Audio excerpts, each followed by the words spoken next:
Good morning and happy Friday. Angela and I are so happy to be here. We are obviously employment lawyers. We're trying to host one meeting a month just on a webinar so that everyone is as up to date as possible with everything that changes in employment law. You know, you guys probably know me by now, you know Angela by now. We're always happy to answer any questions we can. Also, if something is pressing in your company or you're interested in hearing more about a certain topic, please let us know. We are happy to do our next webinar based on what is most pressing in your company. So you can always let us know. And then also, I have a quick favor to ask anyone that's on this call. If you could please go to Google at some point and write us a 5-star review, we would be forever grateful. Angela and I are always trying to get reviews from our friends and from our clients, well, really our clients, or anyone we consult with. And it's our mission this year to get that increase on Google. And we look at it every week, and we're very, very grateful for all of those who have written reviews. And we'd like to ask anyone who hasn't if they wouldn't mind writing us a 5-star review. That being said, we will get into it. Angela, can you just give me a thumbs up that you can see my screen? Perfect. So employee leaves of absence.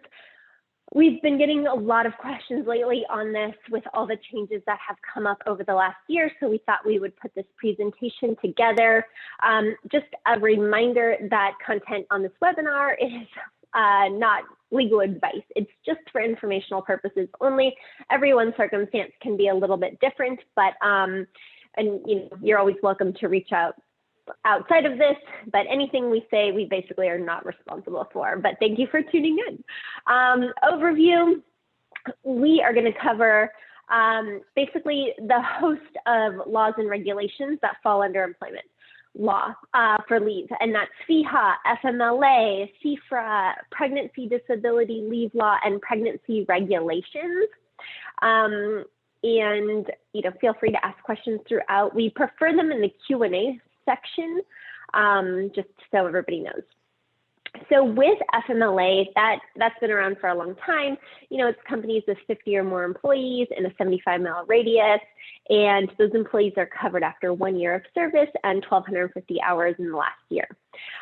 With CFRA, the big change is that it's now companies with 5 or more employees. And you count as an employee if you're on payroll and you have 4 other people working with you, or you have your spouse on payroll and you are the company owner as well as 3 employees. So that equals 5, just so we're all on the same page with math. And it's similar. It covered after 1 year of service and 1,250 hours in the past year. We're going to get into pregnancy disability leave and FEHA, and that takes place if you are a company with 5 or more employees as well, and there's no waiting time. It's just immediate coverage. Just to sort of give you the overview, FMLA is a federal law. CFRA is a California law. FEHA is a California law. Pregnancy disability leave is a California law as well. Yes, absolutely. And so the big change with CFRA that went into effect on January 1st is that, it includes a lot more businesses, right? It's any business with 5 or more employees. Employers where both FMLA and CFRA apply, you have to provide 24 weeks of unpaid leave going forward if you have an employee who qualifies. So that's a big change because previously it was just 12 weeks. And as Angela just noted, FMLA is federal and those requirements have not changed. But there will be circumstances where FMLA does apply or does not apply, excuse me, but CFRA does apply. So basically big changes include, we'll cover the benefits and how it's stacked. But CFRA expands the categories of what it means to be a family member. Employees previously could only take CFRA leave for their own serious health condition or if it was a serious health condition of a spouse, registered domestic partner, parent, or child. The new CFRA adds grandparents, grandchildren, and siblings to the list. And then the new definition of CFRA, expands the definition of child. Previously, a child meant that it was anyone under 18 years of age or incapable of self-care because of a mental or physical disability at the time CFRA was to begin. The new CFRA really erases those boundaries, and an employee is able to take leave to care for a domestic partner's child and for a child with a serious health condition, regardless of the child's age. So no age limitation there. And I see there are already questions coming in on the chat. It's a little easier if you guys can put them in the Q&A, but Angela, do you want to? Yeah, I can address that now. So for example, CFRA, I'm glad that we're actually sitting here on this particular slide, because FMLA currently does not cover grandparents, grandchildren, siblings, right? So somebody may qualify for CFRA leave because they have to care for a grandparent or a grandchild, right? Because that leave is not covered under FMLA, they could take 12 weeks under CFRA and then an additional 12 weeks under FMLA. Now, if the reasons for the leave is the same, then it's the leave runs concurrently. So yeah. If a leave only qualifies under CFRA, then the leaves do not get to run concurrently. They may be eligible for an additional 12 weeks under FMLA. I hope that makes sense. Yes. Okay, so some additional changes. CFRA includes military exigency as a qualifying reason for leave and adds registered domestic partners to those for whom an employee can take military exigency leave. FMLA had always provided this to employees, but that's new for CFRA. It also expands parental rights to take leave to bond with a new child. Previously, under CFRA, an employer could insist that parents who each work for the same employer take only 12 weeks of parental leave between them, as opposed to each employee taking 12 weeks of leave. The new CFRA eliminates that and allows each parent to take 12 weeks of baby bonding leave, and that's each parent who works for the same employer. So we actually have two husbands and wives who work here in our office, two sets. And so if either of them were to, if either couple were to have a baby, the husband and the wife, or each spouse, really, no matter how you look at it, is entitled to those 12 weeks. Additionally, I know Angela is having some difficulty, but hopefully she'll be back soon. Additionally, under FMLA and the former CFRA, an employer could refuse to reinstate an employee who is on an otherwise protected leave of absence if the employee is among the highest paid 10% of the employees in the company, if reinstating the employee would cause substantial and grievous injury to the employer's operations. So FMLA maintains this key employee exemption, but the new CFRA eliminates it. All right, happy you're back. Sorry about that, we have questions coming in from the chat, and the reason why Angela and I are both doing this presentation is to help navigate all of those questions that come in. So I really appreciate you jumping back in, Angela. Okay. So I'll let you get caught up there and I'll move on to the next slide. So basically the big question we've been getting from our clients is, well, what does this mean for my business? Obviously, if you have 5 or more employees, you need to pay attention because CFRA now applies to you. And the new CFRA's expanded reach requires larger California employers to provide 24 weeks of protected family medical leave instead of just the 12. So for example, I know we're getting a lot of questions on this. An employee, and I think this is what Angela was trying to say a minute ago too, an employee who takes 12 weeks of CFRA leave to care for a grandparent or grandchild or sibling will only be using CFRA leave and not using any leave under the FMLA, because FMLA does not cover those types of family members. The employees legally will be able to use the remaining FMLA leave to care for themselves, a spouse, a child, or a parent. So that's really what you want to keep in mind as you're talking to your employees and the reasons why they're out on leave. Sorry, really quickly, yeah, Angela, nothing is showing up in my chat. So if everybody who asked a question in chat can drop it into the Q&A, that would be very helpful, and I'll address them there. Well, let me read out this question out loud. Good morning. We are a small company, 26 employees. One of our employees went on short-term disability due to an injury outside of work.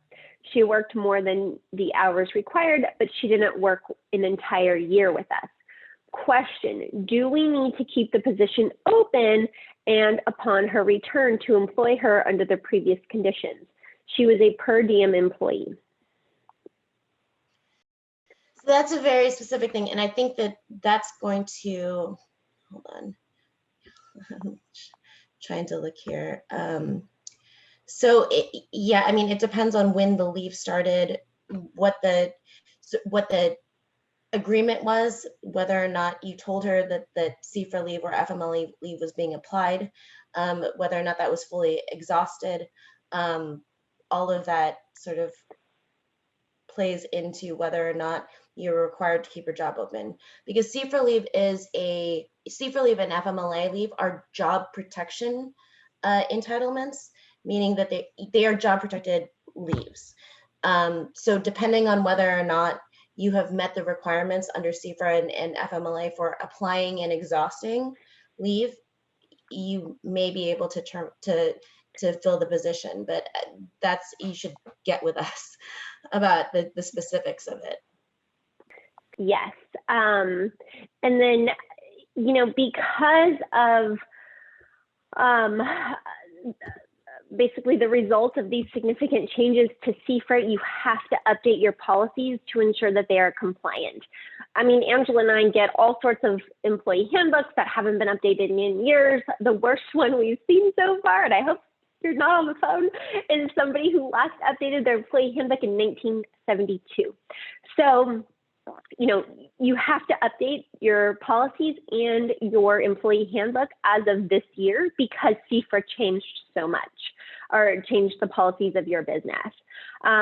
Many smaller businesses may also want to begin planning for employee leave of absence, and think about that, because prior you never had to provide that, right?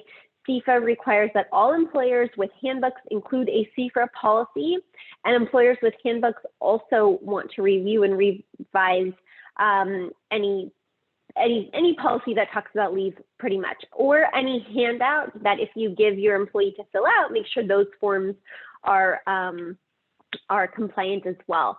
And then also there's a new poster for CFRA, and you have to have it posted in your company. The deadline for that was January 1st. I've tried to send it out to everybody. If you don't have it, let me know. I can just email me. My email address is on the bottom of every slide. Angela's is very similar. It's just angela@hacklerflynnlaw.com, and we can provide that poster for you. It's available on the DFEH website. And, you know, of course, if you're working remotely and you don't have your employees coming into the office, you can post it or email it out, or post it electronically in a folder that is shared by all. Really quick, I just want to address this question, because I've gotten now 2 questions that I think are the same on this. So CFRA and FMLA are protections, are job protected leave. It has nothing to do with, they're unpaid. It just means they're saying, if you take leave for this reason, your employer must leave your job open for you. If there is a leave, FFCRA and SPSL are paid leave entitlements. So the two can work concurrently, meaning you can apply CFRA or FMLA leave to leave their job position open so that they can return if it's within that 12 weeks of job protected leave. And during that time, they can apply their FFCRA and SPSL entitlements to get paid for a portion of that if the reason that this person is on leave falls under FFCRA or SPSL. I hope that makes sense. So they're two obviously related concepts, but SPSL and FFCRA are paid leave entitlements, whereas CFRA and FMLA are job protected leaves. Yes, yes. And so, this slide talks about FMLA, and it provides those 12 weeks of job protected leave with continued healthcare coverage. And those are the qualifying reasons there. And then it's 26 weeks of leave for care for a covered service member with a serious injury or illness. So, so it gets very technical. We're trying not to get like very incredibly technical on this webinar, but just to give you broad strokes so that you know what to look for as, the HR person in your company or as the CEO in the company. And if you if you guys don't already have CFRA and I think I may have missed this part when my computer froze, but if you guys don't already have CFRA or FMLA leave request forms, please talk to us. This is something that you should already have in your arsenal.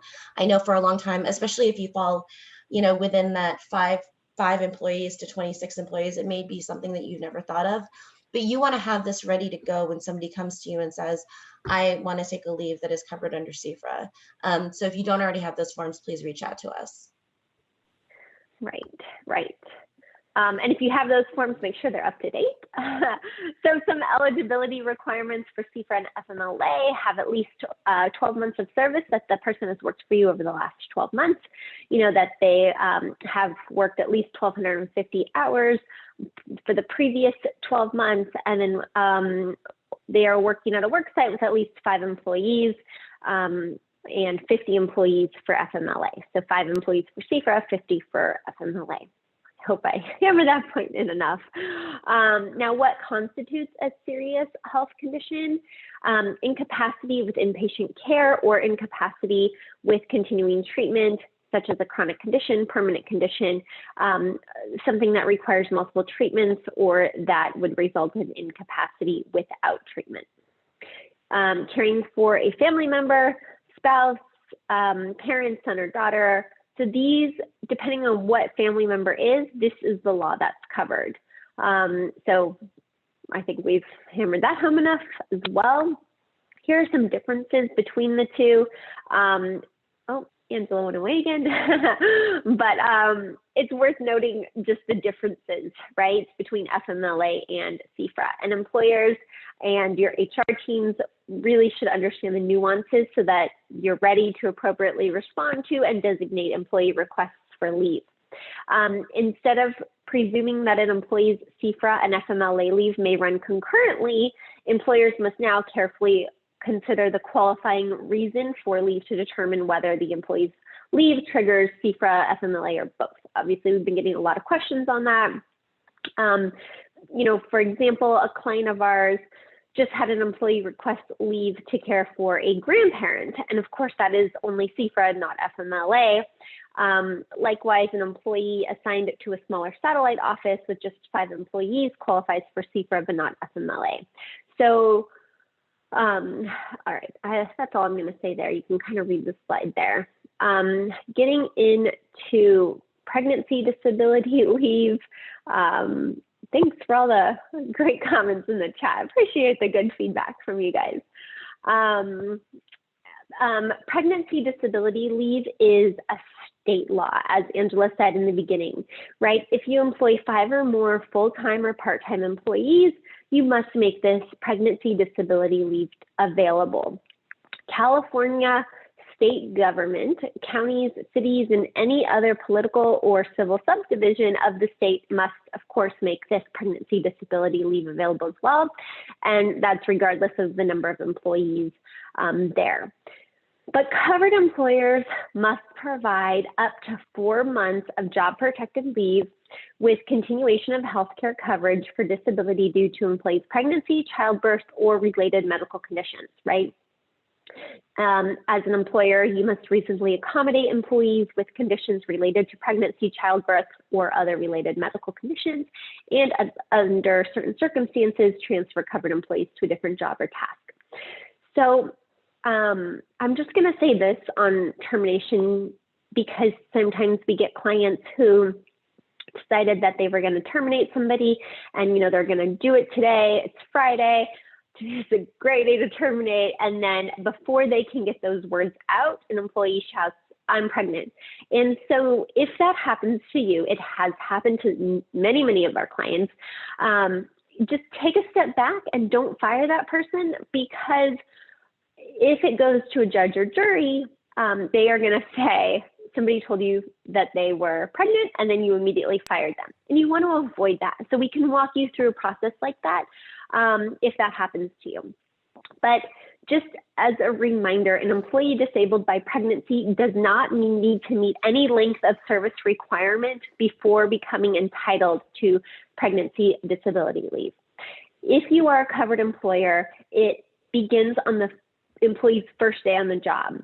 Additionally, although the law discusses coverage of eligible female employees, an eligible employee also includes a transgender employee who is disabled by pregnancy.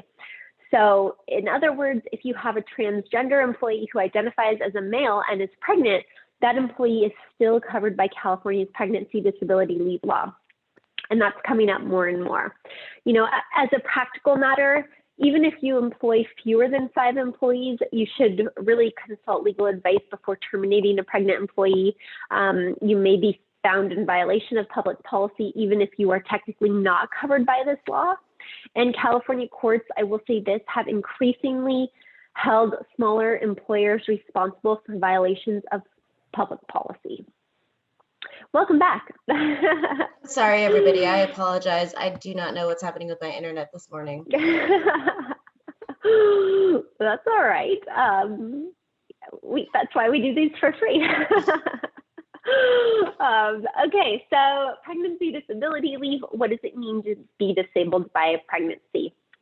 And it's really one of two things. They're unable to perform one or more of their essential job functions, and it says her, but of course it could mean they, and unable to perform these functions without any undue risk to themselves or the successful completion of pregnancy or to other people. I just want to note here, it's not just that the employee is pregnant. Just because an employee is pregnant does not mean that they are automatically entitled to pregnancy disability leave. There has to be some reason why they cannot continue to work.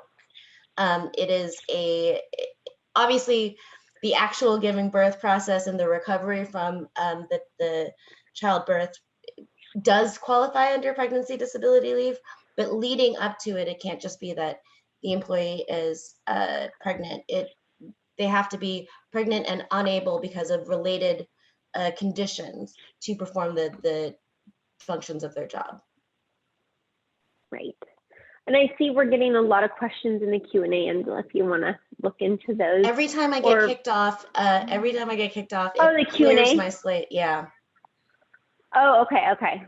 Well, there's quite a few. So if we can't get to them during this, we will definitely get back. Maybe if you've sent anything in the last 7 minutes, can you resend so Angela can see it? It's hard to manage both, so I appreciate you guys bearing with us today. These are some examples, that Angela just kind of mentioned with what it means to be disabled by pregnancy, right? It can be severe morning sickness, all of these types of things that are really related to pregnancy. So keep that in mind. Affected by pregnancy means if, because of pregnancy, childbirth, or related medical condition, that it's medically advisable for an employee to transfer or otherwise be reasonably accommodated by an employer. It's unlawful for an employer to refuse to provide reasonable accommodation or transfer for an employee affected by pregnancy. And this is a different definition than what we covered previously about disabled by pregnancy for purposes of pregnancy disability leave. It's a lower threshold for the employee to meet. Okay, sorry guys.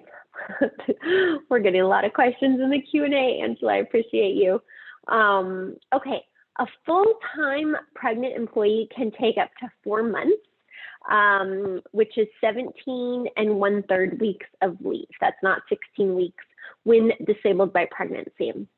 It applies for each pregnancy. So a full-time employee who took off time in February and March early in a high-risk pregnancy and then miscarried would then be entitled to a new leave of up to those 4 months, 17 1/3 weeks, if they became pregnant again that same year. 4 months means the number of days an employee normally would work within 4 calendar months. If an employee's schedule varies from month to month, a monthly average of those hours worked over the 4-month period prior to beginning the leave must be calculated. And typically the hours of leave is not calculated unless the employee is taking leave intermittently. And I know I saw something about it asking about intermittent leave in the chat or in the Q&A.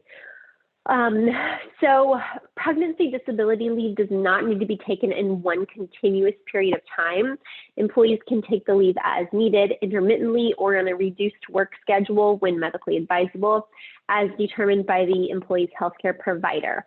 You can limit leave increments to the shortest period of time that your payroll system uses to account for absences or other leave, provided that the increment is not greater than 1 hour. For example, if you have a policy where employees must use vacation in 30-minute increments or more, you can require an employee who comes in 20 minutes late due to severe morning sickness to use 30 minutes of the employee's PDL. An employer must provide up to 4 months of leave, even if you maintain a policy or practice that provides less than 4 months of leave for other temporarily disabled employees. However, if you offer a more generous leave policy for other temporary disabilities, you have to provide that same generous leave policy to your pregnant employees as well. And, an employee may remain disabled at the end of 4 months and then request additional time off. So a pregnant employee is not capped out at the 17 1/3 week. In that situation, you then must engage in the interactive reasonable accommodation process under the Americans with Disabilities Act, the ADA, and California's Fair Employment and Housing Act, FEHA. Rights under CFRA and PDL, it's job protection, right? So the employer must provide an eligible employee with job protected leave. Use of certain other types of leave.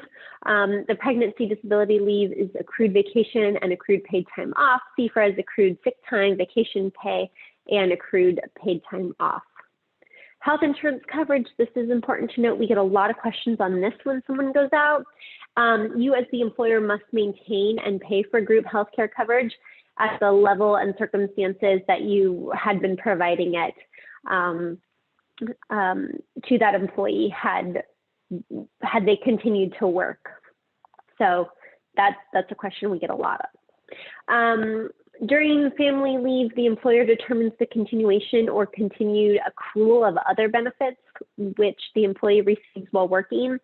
For example, retirement plan contributions, holiday or vacation days, seniority, educational benefits, annual leave by the employer's policy that provides the benefits. Upon returning from family leave, an employee has the right to any benefits which the employee enjoyed prior to taking that leave, subject to any major changes in the benefit levels that affect everyone in your workforce. And then lastly, an employer cannot count unpaid family leave as a break in service for purposes of eligibility or vesting in a pension or retirement plan. So keep that in mind. An employer's workers' compensation absence and CFRA or FMLA leave entitlement may run concurrently when the work-related injury or illness is one that meets the criteria for a serious health condition under FMLA. Either the employee or employer can designate that a workers' compensation or temporary disability absence run concurrently with CFRA or FMLA to the extent that the absence qualifies under both. Do you want to say something, Angela? Yeah, just really quick. Whenever somebody does have a workers' comp injury or disability that you suspect might fit under CFRA or FMLA, you do want to reach out to them and say, "Hey, let's get you started on CFRA or FMLA leave." There are circumstances in which you can retroactively apply CFRA and FMLA, but the employee has to agree to it. The reason I bring this up is that what you want to avoid is somebody goes out on disability leave, you haven't had a conversation with them about CFRA or FMLA. 3 months down the road, they say, okay, well, I'm going to need an additional 12 weeks, which I have under CFRA or FMLA, because you haven't started the clock running. So as soon as you realize that something might apply for CFRA or FMLA, you want to get them the paperwork and say, all right, let's get the clock running. Because otherwise it could stick you in a situation where you have to leave this position open for longer than you are legally obligated to do. So. Right. So an employee could have their job protected and health benefits maintained under FMLA, while at the same time receiving workers' comp benefits to replace lost wages. So a worker may be off work receiving workers' comp benefits, and the time off is also counted against the 12 weeks unpaid job protected leave under CFRA or FMLA, which is, what Angela was mentioning. It's important to note that whenever an employee or employer designates an absence due to an illness or injury covered by workers' comp or temporary disability as running concurrently, neither is permitted to substitute additional paid leave. And that's why, as Angela mentioned, you want to get the clock rolling on this as soon as possible. Yeah, so that's all I have to say there. So remember, if an employee remains disabled after all pregnancy disability leave is taken, FMLA is taken, CFRA leave has been taken, leave as a reasonable accommodation may then be required under disability law. So unpaid leave is recognized as a form of accommodation under ADA and FEHA, and this may apply even when the employer is not covered by FMLA or CFRA, and it may apply even when an employee is not qualified for leave under FMLA or CFRA, and it may even apply even after the employee exhausts leave under FMLA, CFRA, or pregnancy disability leave. And this is because of an employee or applicant with a known disability or medical condition requests a reasonable accommodation, FEHA requires you to engage in a timely, good faith, interactive process to determine effective, reasonable accommodations. So let's get into a little bit about what the term interactive process means. California's disability regulations make it clear that both the employer and employee shall exchange essential information in this process without delay or obstruction. The interactive process is an ongoing effort, and it requires an individualized assessment of both the job at issue and the individual's specific physical or mental limitations that are directly related to the need for reasonable accommodation. Now, Angela has guided a lot of our clients through this. In fact, I don't know if I've mentioned it on a webinar with you guys yet, but you know what? I won't. I'll keep going. Wait, I mean, I've said this to almost every client who contacts me with a reasonable accommodation question. And I do want to make sure that, I think it's important to mention here, because I want our clients to be aware and alert. Reasonable accommodations litigation is exploding right now. The number of reasonable accommodation, failure to accommodate, failure to engage in the interactive process, case claims that have come up in the last, I would say, 6 months is more than I ever dealt with combined in I would say the year previous. So this is something where plaintiffs' attorneys are on the lookout for these things right now. So if you have an issue, please reach out to us. Yes, and that is exactly online what I was going to say. It's just, it is absolutely exploding right now. And then the law makes it even more complicated because it doesn't explain to what extent you have to go through and engaging in a timely, good faith interactive process. At a minimum, though, you should meet with the employee or applicant to discuss possible reasonable accommodations, and you need to be open to hearing that person's suggestions. The law really comes down to, were you willing to try various accommodations in an attempt to find a successful one? And you need to document this process. I mean, Angela and I always talk, the top 3 rules of employment law are document, document, and document. And that's really what it comes down to, because so many times we have clients come to us and say, well, I have all these witnesses, right? I have all the other employees who work for me that can show and come to court and testify and say, you know, this employee was bad, which is why they were fired, or whatever that looks like. And to get to that point, it takes you going through trial, right? Going through depositions. If you have a well-documented file, all you have to do is say, look, opposing counsel, here's their file, here's why they were a terrible employee, and this is why they were terminated. And so it helps a lot. And one of the, I mean, the starting point is you need to provide the employee with a detailed job description of their position and the essential functions of the job that they can give to their doctor, along with the reasonable accommodation form, so the doctor can thoroughly assess whether or not accommodations are necessary. If you provide a really vague job description to the employee to take to their doctor, the doctor could look at it and say, well, they don't need any reasonable accommodation. And if you've left out things on the description and the employee does it and hurts themselves further or exacerbates their condition, it's not going to be a good scene for you. So you really want to take the time to, when you get a request for accommodation, you want to take the time to craft a job description that accurately and thoroughly depicts what the essential functions of the job are.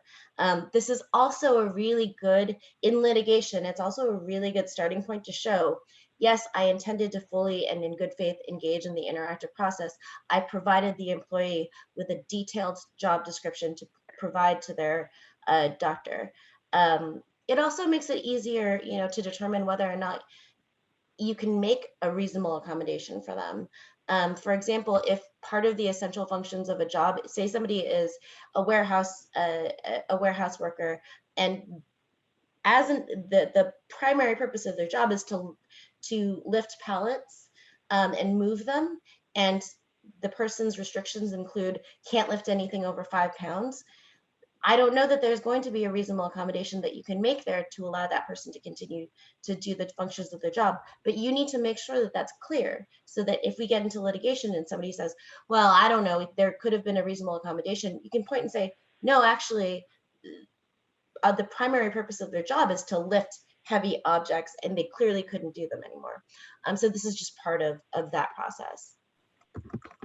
And I also want to note that the Department of Fair Employment and Housing has determined that a single brief meeting is not an effective interaction process. It has to be more than that. And one thing to remember with FEHA is that an employer must engage in the interactive process in response to a request for a reasonable accommodation by the employee. In addition to a direct request, an employer's obligation to start the process is also triggered when it otherwise becomes aware of the need for an accommodation by a third party or observation. So keep that in mind. It's not just a request from the employee. California's disability regulations require an employer to initiate the interactive process if any of these events occur. That person has a known disability and requests accommodation. You become aware of the need for an accommodation through a third party. You become aware of the need through observation. The employer becomes aware of the possible need for accommodation because the employee has a disability and has exhausted leave under workers' comp, CFRA and FMLA, but the employee's healthcare provider indicates that further leave is necessary for the employee to perform essential functions of the job. Employers who offer to engage in the interactive process when an employee has exhausted a leave of absence are not in violation of laws prohibiting inquiries into medical information. So you can ask. And to comply with FEHA, an employer may either grant the employee or applicant requested accommodation or reject the initial accommodation and initiate discussions regarding alternatives. You aren't required to reasonably accommodate a qualified individual with a disability if you can show that the accommodation would cause an undue hardship.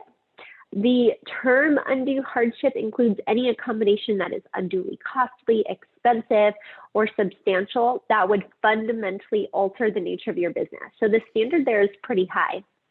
So if you, for example, run a shop where there are 7 employees and everybody does a different function, and by leaving this person on leave continuously, you are not able to get that function done, or you can't temporarily hire somebody to fit into that slot, that's probably going to be an undue hardship.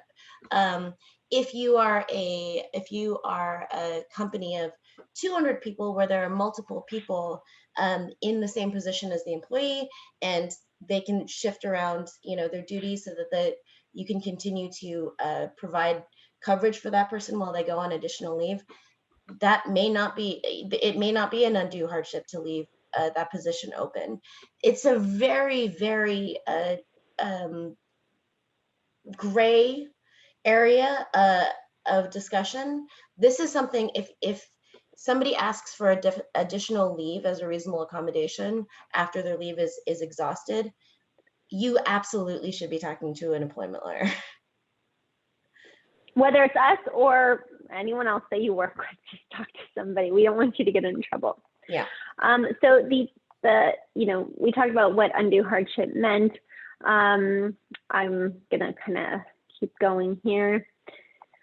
So what you want to do, and it's so individualized, right? So you have to do an individualized assessment of all requests for accommodations. It's not a blanket rule, and initiate the interactive process. What you don't want to do is create policies that automatically terminate somebody after using a certain amount of time. We've seen it. Don't let that be you. And then also, you don't want to implement a no-fault attendance policies, because policies that discipline employees for a certain number of absence without consideration of whether those absences were disability related are damaging to your business. Reinstatement, or Angela, do you want to clarify something? Yeah, I was just going to say, I had an answered a question earlier in the Q&A that asked, okay, well, if somebody has exhausted their leave, can I terminate them? And I said, you should send them notice when the end of the leave is coming up, saying, hey, your leave is going to be exhausted at such and such a date. And if they can't come back after that, generally speaking, you will probably be able to terminate, but you still have to go through the steps that we were talking about here. You still have to go through whether or not reasonable accommodation is possible. Again, it's a very tricky subject, but you do have to go through the steps. Even if you know what the outcome is going to be, you got to document your steps. And then returning from leave, reinstatement, I see we've had a lot of questions about this too. You have certain obligations when an employee returns to work after taking family and medical leave. When you grant an employee's leave request, you must inform the employee that you guarantee to reinstate them at the same or comparable position, and that position must involve the same or substantially similar duties and responsibilities, which must entail substantially equivalent skill, effort, responsibility, authority, and you're required to put that guarantee in writing if the employee requests that. You can require an employee on leave to report periodically on their status and their intent to return to work. So if you do have somebody out for 9 months, like I see a question in there that Angela's probably answering, you can periodically report. You obviously don't want to start harassing the person, every day, when are you coming back, but you can periodically check on their status and whether or not they intend to return to work, and to provide and you can ask them to provide you with reasonable notice when there is a foreseeable change in circumstances affecting that employee's anticipated date of return. Of course, this doesn't mean, you want to badger the person, but periodic updates are fine. And we recommend them. Let's see here, lawful reason unrelated to exercise of leave of rights. Though an employee has the right to return to the position held prior to taking the leave, that right is not absolute. If you can show a lawful reason for not restoring the employee to the original position, you can legally terminate that employee. However, generally, the reason must be unrelated to the employee's exercise of these family and medical leave rights. And, I highly recommend that you have something really, really well documented that's lawful for the reason of termination, that it's easy to prove, right? Because many times you'll be forced later to prove this in front of a mediator or judge or jury. So for example, one, and again, please talk to your employment lawyer before doing this. But one example of a situation that could come up that would be okay is if you completely eliminated a department while the person is on leave. If the business shuts down while the person is on leave, if those are kind of the situations in which you could defend yourself in a failure to reinstate. But they're kind of rare. So definitely let us know or talk to an employment lawyer before you move forward. Yes, okay.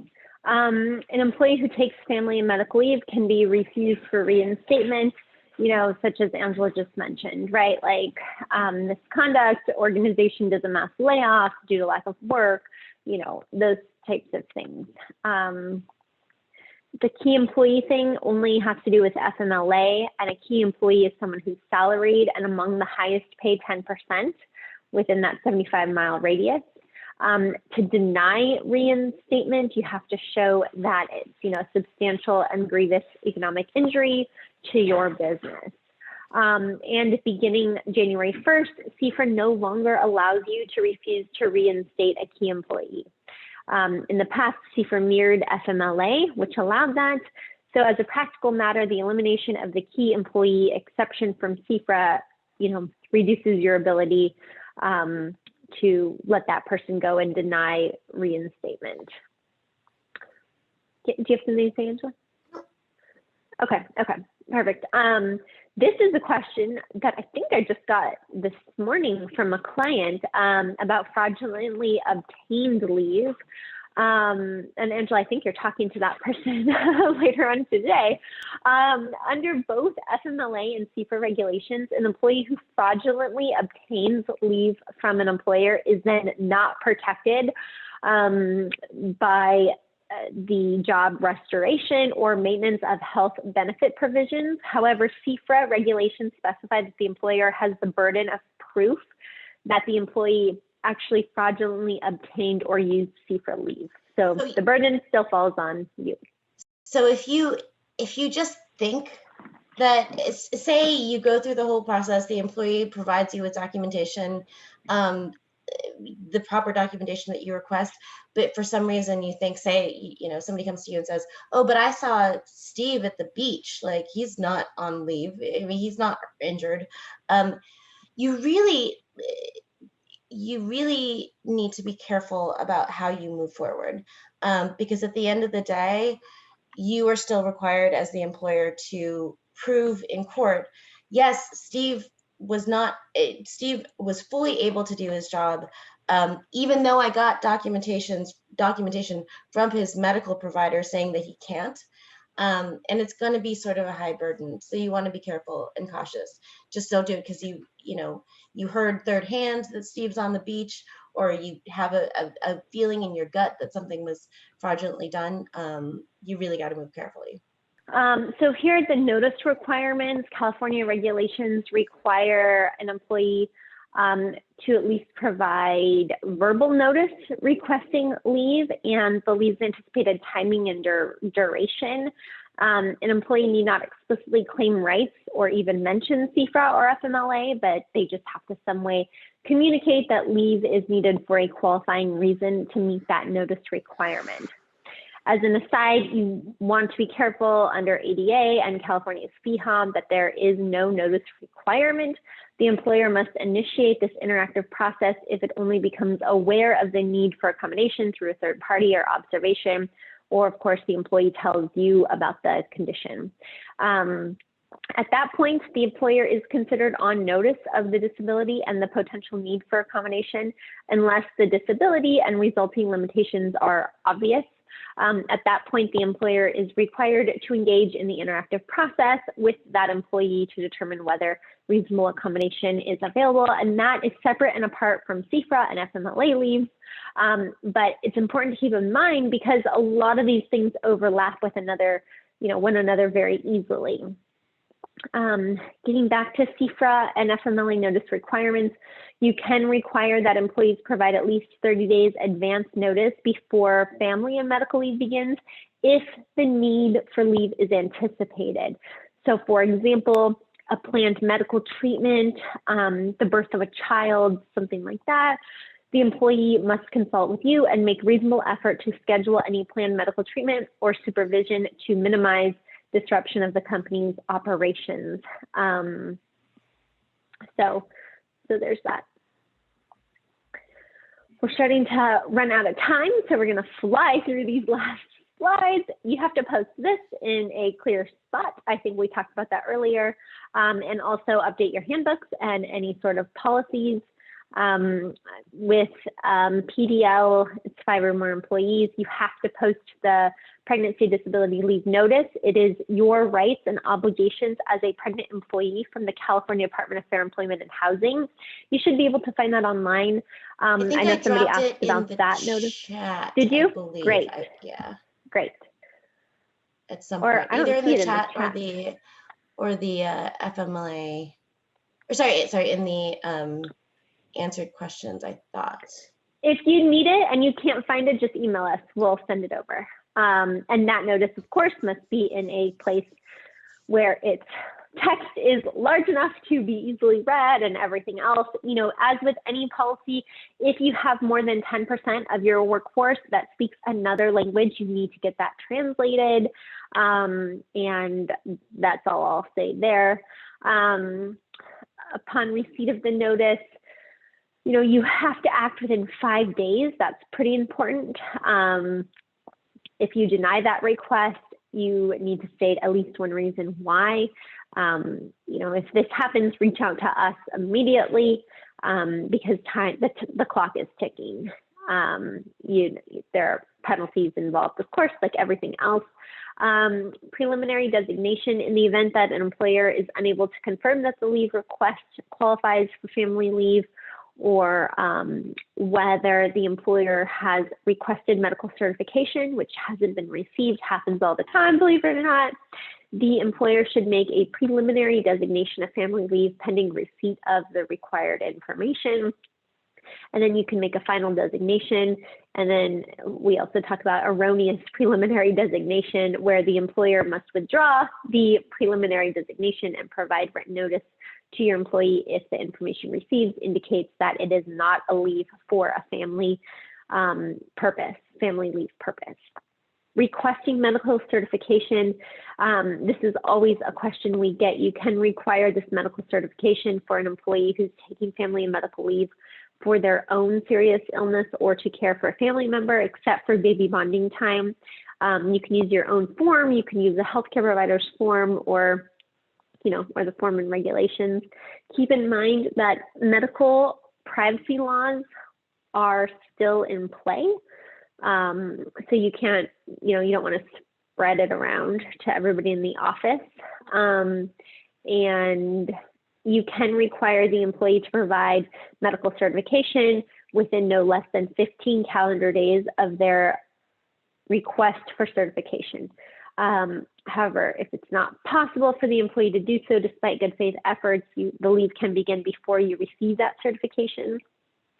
And you can also terminate an employee who refuses to provide the required medical certification and remains absent from work. And this is important to note. Angela, do you remember the client we had a few years ago who came to us with an employee's doctor's note and something was just off?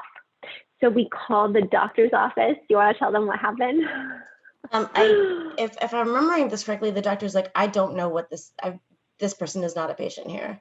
And the phone number on the letterhead was the wrong number.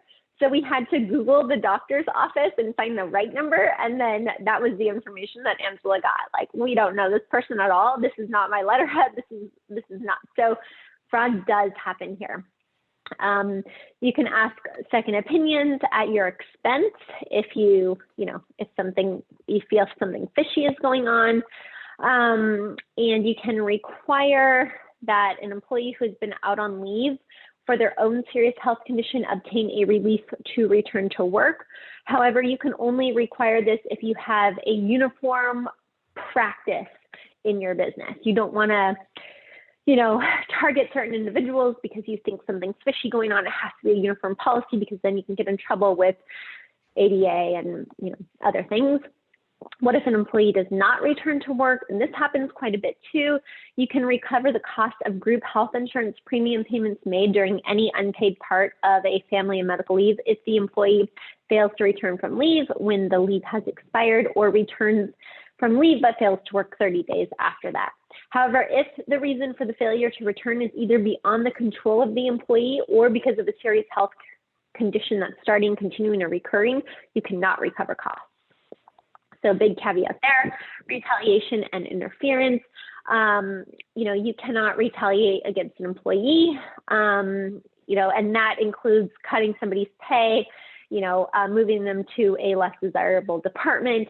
Anything like that would be considered retaliation. And no matter who your employment attorney is, check in with them a few times per year. If you don't have our employment compliance checklist, email me. I will send it to you. This is an example of what's included. We would love to stay in touch. And we would also love it if you wrote us a Google review. So please don't forget to do that. We would very much appreciate it. You can also get on our up-to-date newsletters. We don't send anyone like this, terrible looking newsletter. We're just like, hey, the Department of Labor has come out with this. You need to know this, download it here. So we try and stay very up to date on that and let everybody know. And of course, email address, phone number, and office. We're in Pasadena. And happy Friday. We like to end on time. So I hope everyone has a great weekend. Thank you so much. And we'll talk to you soon.